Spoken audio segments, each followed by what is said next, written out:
이용태 교수와 함께하는 IP교실. 안녕하세요. 유튜브가 꼭 알아야 할 메타버스와 지식재산권 네 번째 질문입니다. 사진도 저작권으로 보호되나요? 자연 풍경, 건물, 저작물 또는 거리의 사람들을 촬영한 사진이나 영상을 유튜브나 인터넷 등에 게시해도 될까요? 사진도 저작권 보호 대상이 되는 저작물의 일종으로 사진 저작물에 해당됩니다.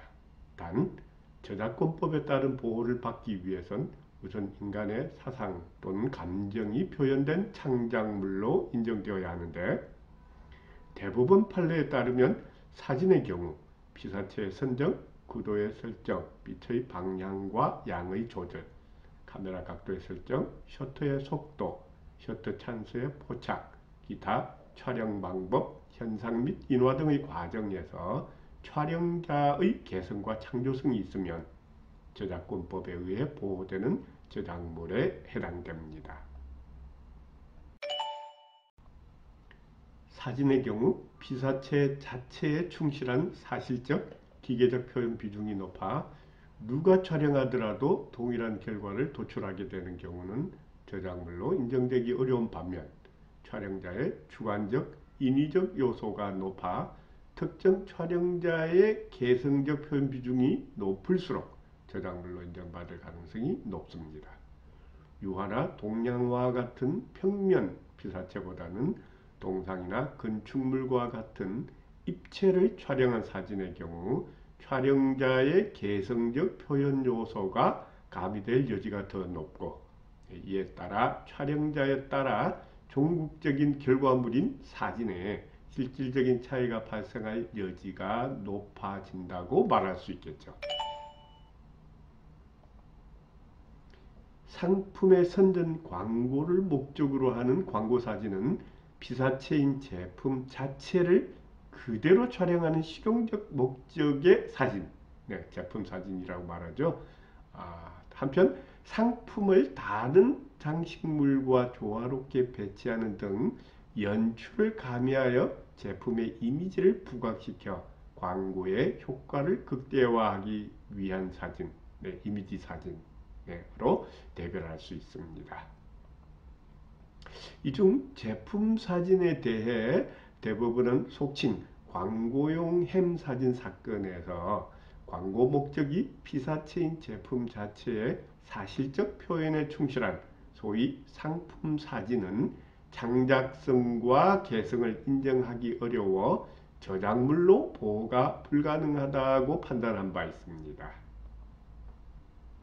성형 전후 사진의 경우에도 피사체를 있는 그대로 보여주는 목적으로 촬영된 것이라는 이유로 저작물로 보호되지 않는다는 판결을 내린 바 있고요. 그런데 성형 전후 사진은 제품 사진보다는 각도나 조명, 편집 등의 인위적인 작업 요소의 개입에 따라 다른 결과 도출 가능성이 있으므로 국내 판례와는 다른 결론을 내린 해외 판례도 있습니다. 여권이나 증명사진과 같이 일반 사진관에서 찍은 초상사진에 대해서도 법원은 실용적인 목적의 사진으로 저작물로 볼 수 없다는 판결을 내린 바 있습니다. 물론 이 경우에도 구체적인 사안에 따른 개성적 표현 요소의 가미 정도에 따라 판단이 달라질 수 있음에 유의해야 합니다. 인물 사진의 경우 저작권보다는 주로 초상권 문제가 자주 발생하게 됩니다. 원칙적으로 사진의 저작권자라 하더라도 초상권자의 동의 없이 사진을 마음대로 이용할 수는 없습니다. 초상권은 자신의 얼굴 또는 모습에 대한 인격권으로 의사에 반해 공표되지 않을 권리를 뜻합니다. 다시 말해 자신의 얼굴이나 신체적 특징이 동의나 승낙 없이 촬영, 공표되지 않을 법적 권리입니다. 인물 사진과 관련해서 특히 주의해야 할 점은 첫째, 사회 통념상 특정인임을 알 수 있는 신체적 특징이 함부로 촬영되거나 작성되어서는 안 됩니다. 둘째, 촬영된 사진 또는 작성된 초상이 함부로 보여지거나 복제되어서는 안 됩니다. 또한 대상자가 승낙한 경우에도 승낙받은 용도 외의 다른 목적에 사용돼서는 안 됩니다. 셋째, 유명인의 초상의 경우는 인격권인 초상권과는 별개로 재산적 권리인 퍼블리시티권에 해당되는 경우가 많으므로 이를 광고 등 영리적 목적으로 이용하여서는 안 됩니다. 초상권은 일반인에 대해 폭넓게 인정되고 있으나 법원은 연예인 같은 직업을 선택한 사람은 직업의 특성상 자신의 성명과 초상이 대중 앞에 공개되는 것을 포괄적으로 허락한 것이므로 초상권 등 보호 범위는 일반인에 비하여 제한된다라고 판시하고 있습니다. 따라서 개인 블로그나 카페 등에 사진을 올리는 것은 크게 문제되지 않습니다. 하지만 연예인의 사생활을 무단으로 촬영한 사진이고 이에 따른 정신적 고통 등의 피해가 발생하게 되면 사안에 따라 명예훼손 또는 사생활 침해 등에 따른 법적 책임 문제가 발생할 수도 있습니다. 또한 연예인 사진을 자신의 블로그나 카페 수익을 위한 광고나 기타 상업적 용도로 사용한다면 퍼블리시티권 침해 소지가 있으므로 주의하셔야 합니다.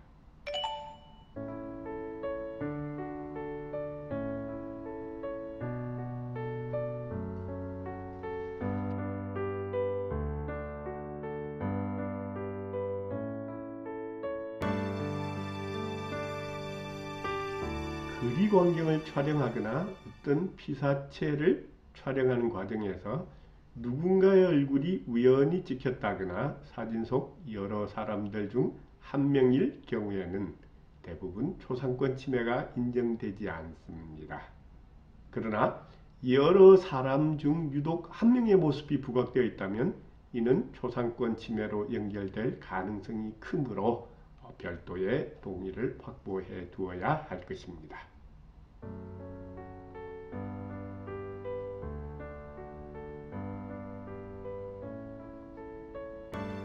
시위에 나갔는데 TV에 내 얼굴과 모습이 방송됐다. 초상권 침해 주장이 가능할까요?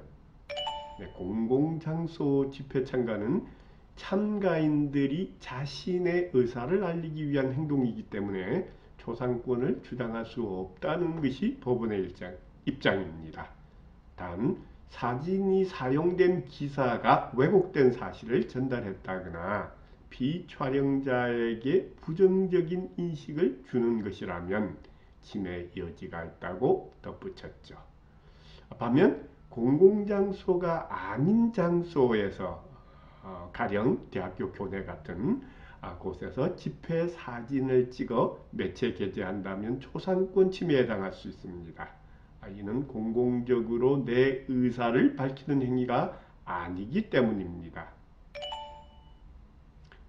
앞서 본 거리 풍경 사진 촬영 과정에서 부수적으로 포함된 인물들의 경우처럼 공개 장소에 있는 건축물이나 조각, 동상 등 미술 저작물이 부수적으로 담긴 경우에는 부수적 복제에 따른 저작권 보호 제외에 해당되어 침해가 아니겠지만 공개 장소에 있는 특정 건축물이나 미술 저작물을 중심 피사체로 한 경우는 어떻게 될까요?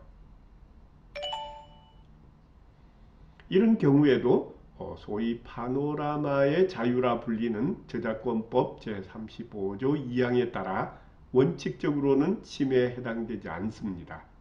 권리자가 스스로 공개 장소에 공공연히 노출시킨 행위로부터 소유자 및 저작권자의 동의가 의제되기 때문이죠.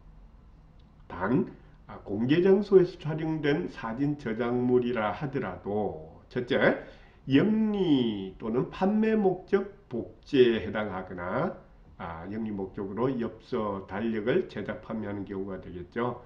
또는 개방된 장소에 항시 전시할 목적으로 복제 촬영하였으면 안 되며 둘째, 원 저작물과 동일 형체, 즉 건축물을 건축물로 복제하거나 조각회화를 조각회화로 복제하는 경우가 되겠죠. 이렇게 동일 형체로 복제하고자 하는 경우는 침해에 해당하므로 원 저작물 저작권자의 허락이 필요합니다.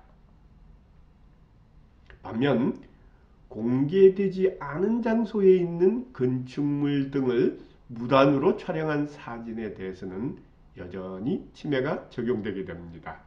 이때 무단으로 찍은 사진에 대해 침해 주장을 할 수 있는 저작권자는 누구일까요? 해당 건축물의 건축주 또는 현재 소유자일까요? 건축 저작물에 대한 저작권자는 건축 설계 당시 계약상 특약이 없는 한 건축 설계도 작성자, 즉 건축 설계사입니다. 원 건축 저작물은 설계도이고 건축 행위는 건축 설계도의 복제 행위에 해당되기 때문입니다. 저작권법에 따른 침해를 주장하기 위해서는 앞서 설명한 바와 같이 대상물이 저작물로 인정받아야 함은 물론 두 객체 간의 실질적 유사성과 주관적 의거성, 즉 모방하였거나 모방하지 않고는 저런 유사성이 나올 수 없다는 추정을 저작권자가 입증하여야 합니다.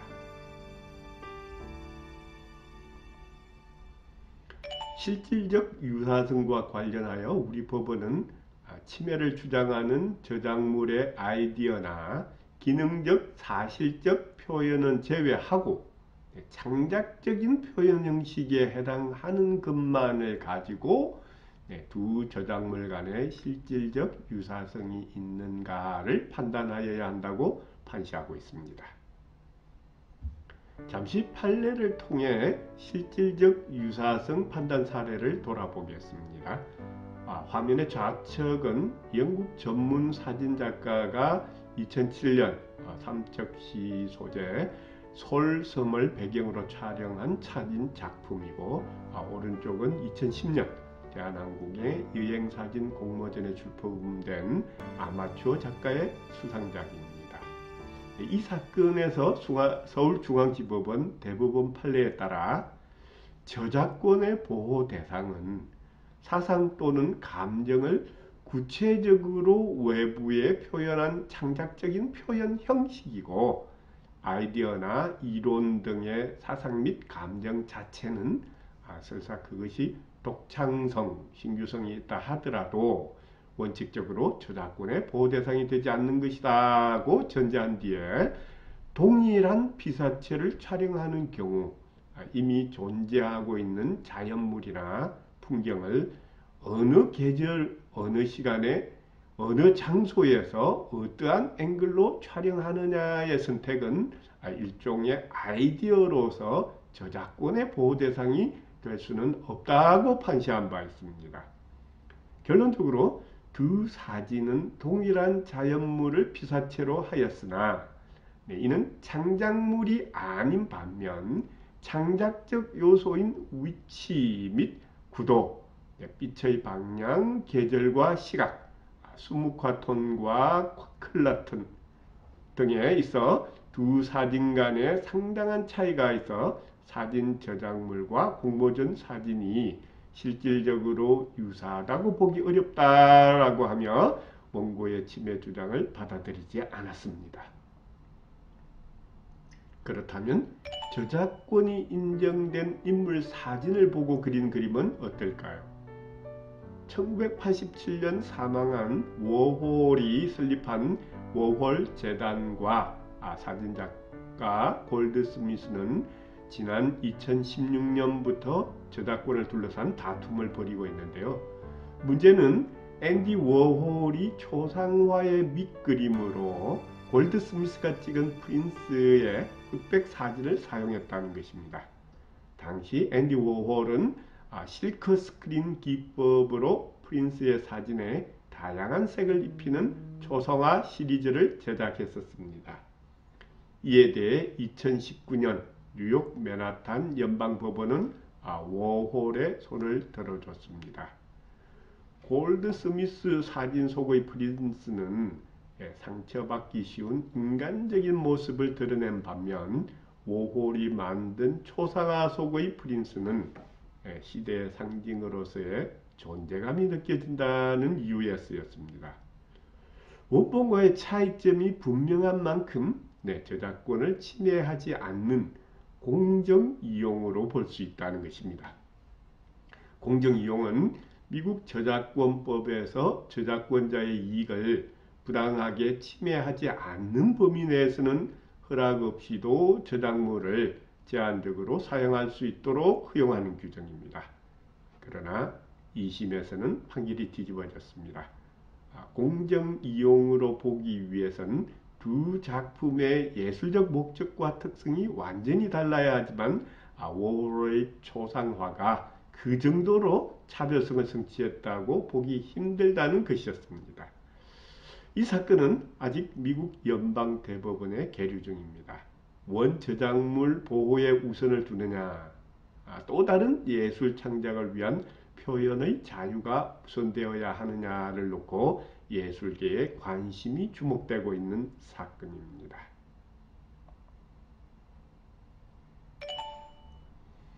저작권법에 따른 침해를 주장하기 위해서는 앞서 설명한 바와 같이 대상물이 저작물로 인정받아야 하고 두 객체 간의 실질적 유사성과 주관적 의거성을 입증하여야 함은 물론 해당 사용이 침해 주장 제한 사유에 해당하지 않아야 합니다.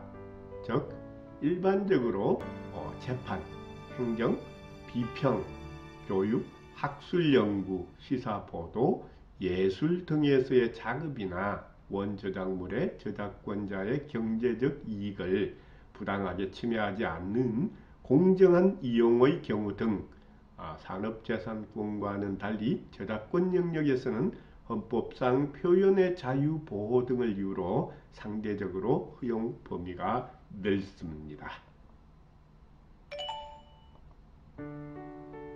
저작권법에서 규정한 저작재산권 보호가 제한되는 구체적인 경우를 돌아보면 다음과 같습니다.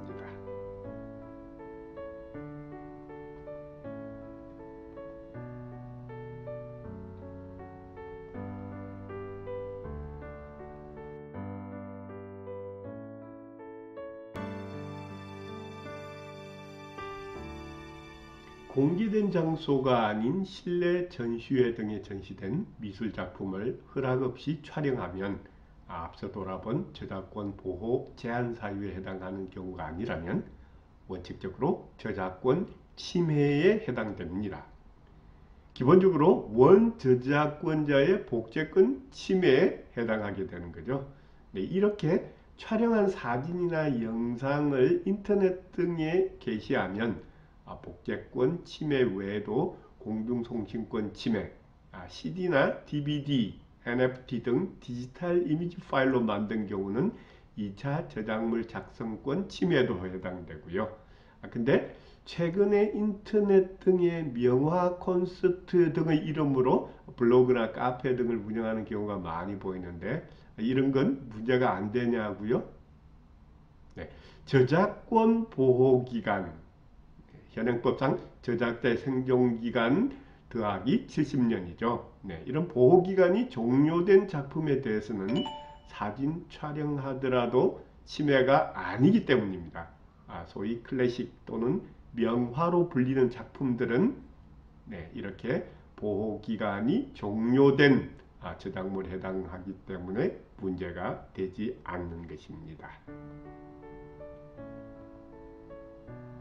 자, 그렇다면 아직 저작권 보호기간 존속 중인 작품의 원본을 소유하고 있는 사람은 마음대로 전시 또는 사진이나 영상물 촬영, 게시하여도 문제가 없을까요? 화면에 표시된 항목들을 살펴보면 첫 번째와 두 번째 경우, 즉 저작물의 원본 전시회나 원본 전시 판매 목적으로 목록 형태의 책자에 그 저작물을 복제하여 배포하는 경우는 네, 저작권 침해가 아닙니다.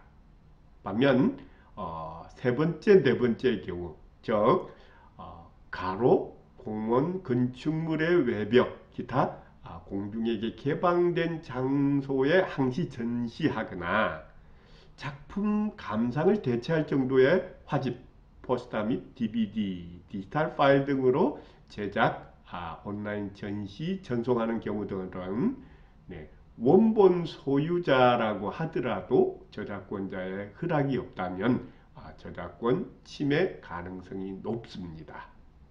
마지막으로 다섯 번째, 저작물의 해설이나 소개를 목적으로 인터넷 사이트에 디지털 형태로 게시하는 경우는 저작권자의 경제적 이익 침해 위험성 여하에 따른 이용 목적, 용도, 공개 비중에 따라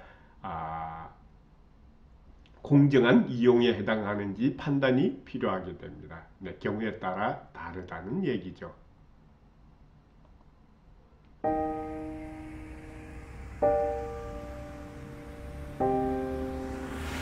유튜브가 꼭 알아야 할 메타버스와 지식재산권. 네, 오늘은 사진 저작물과 관련된 여러 가지 사례들을 돌아보았습니다. 함께 해주셔서 감사합니다. 늘 건강 행복하세요.